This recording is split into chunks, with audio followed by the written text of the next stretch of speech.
Vance and my presentation today is on religious tensions in Nigeria. And I have a friend here who's going to help me give my presentation.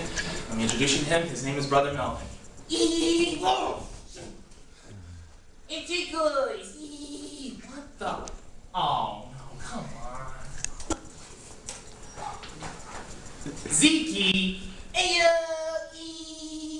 What are you doing here? I don't know. Where's Brother Melvin? Oh, he's in the podium, sleeping like a baby. Not anymore. Your laughter woke me up. Oh, sorry. All right.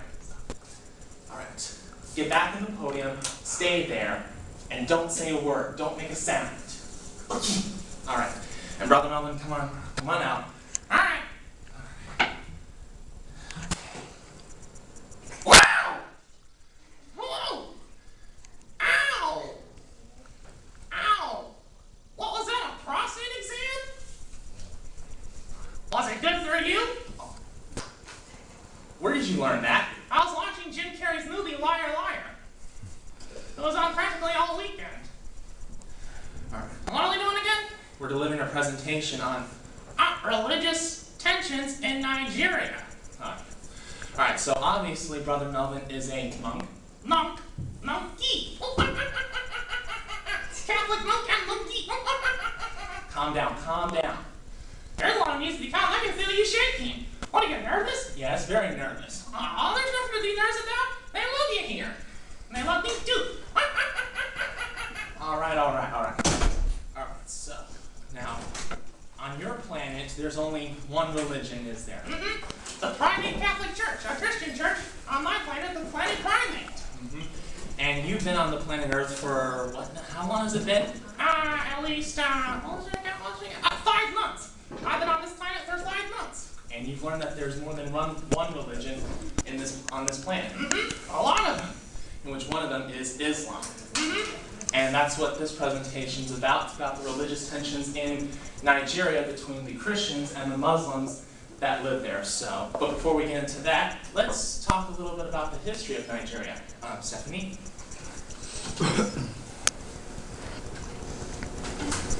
That's a map of Nigeria. And next slide.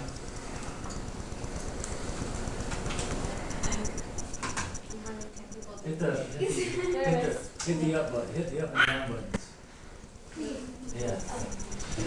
All right, so Nigeria was one of the British colonies. It didn't even exist before then.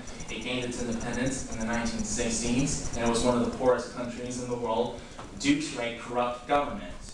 Oil businesses exist in Nigeria, but all the profit goes to the politicians.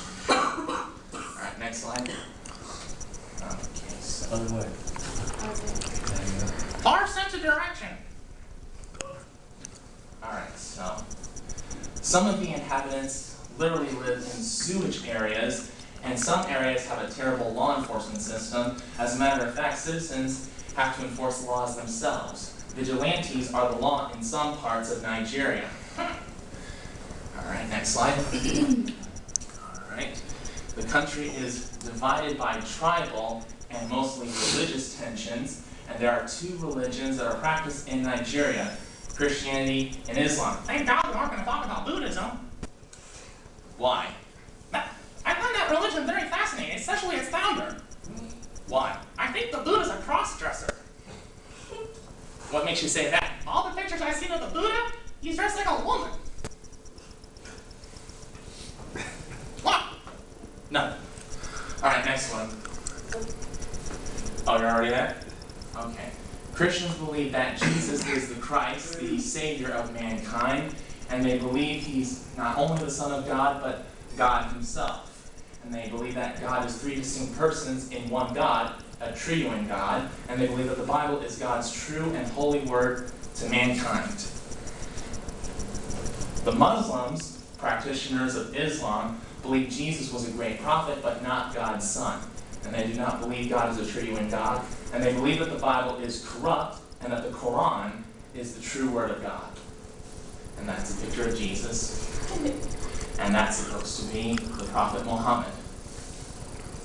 Alright, tensions. Because of the differences in their beliefs, There are tensions in the country between the followers of each religion, and they are separated. Most Christians, they live in southern Nigeria, and the Muslims in northern Nigeria, even though there are some Christians that are in northern Nigeria, especially in the city Kano. Alright, however, as I mentioned before, and some Muslims are sent to the Christian villages to spy on them, probably to seek out their weaknesses, and some of the Muslims even kill some of the Christians and say that they enjoy doing it. They think it is Allah's, God's will for them to kill the Christians. No, it's not. Not the God I worship. And there's the massacre at St. Teresa's Catholic Church. It was in 2011 on Christmas morning during a Christmas Mass. There was a Muslim suicide bomber who pulled up to the Catholic Church. His car was full of explosives. The explosives went off and killed at least 44 people. Our church buildings. Churches are usually burned down by the Muslims. The government won't allow them to rebuild the churches without a permit. And the law is for Christians and for Muslims both. But of course, Muslim mosques are never burnt down.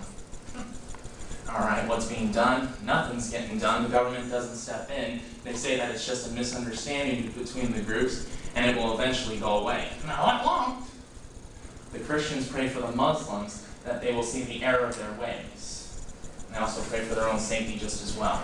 And that's a picture of a few Catholic bishops and a Muslim spiritual teacher. I don't know I forgot what they're called. Yeah, so. Alright, solution. What I think should be done is they should pass a law where no religion is viewed as the absolute religion, kind of like what we have in our First Amendment, and pass a law where either Muslims or Christians will be incarcerated if one of them gives the other group any problems. A law that's similar to the First Amendment. And for the corrupt government, I think probably a revolution should start out. That's my own personal opinion. And that's my works cited.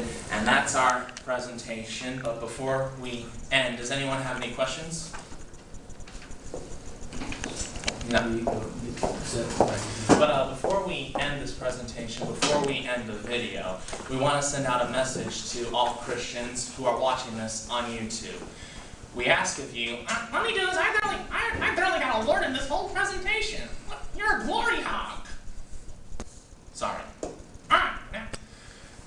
Please pray for the Christians and the Muslims in Nigeria. Pray for the Muslims that they will open their eyes, they will open their minds and their hearts, they will see the error of their ways, and they will stop hurting the Christians, and pray for the Christian safety. Keep them all in our prayers, because as Christians, we are called to pray for our brothers and sisters, and even for those that are outside of the church. Thank you, and God bless from Brother Melvin, the monk.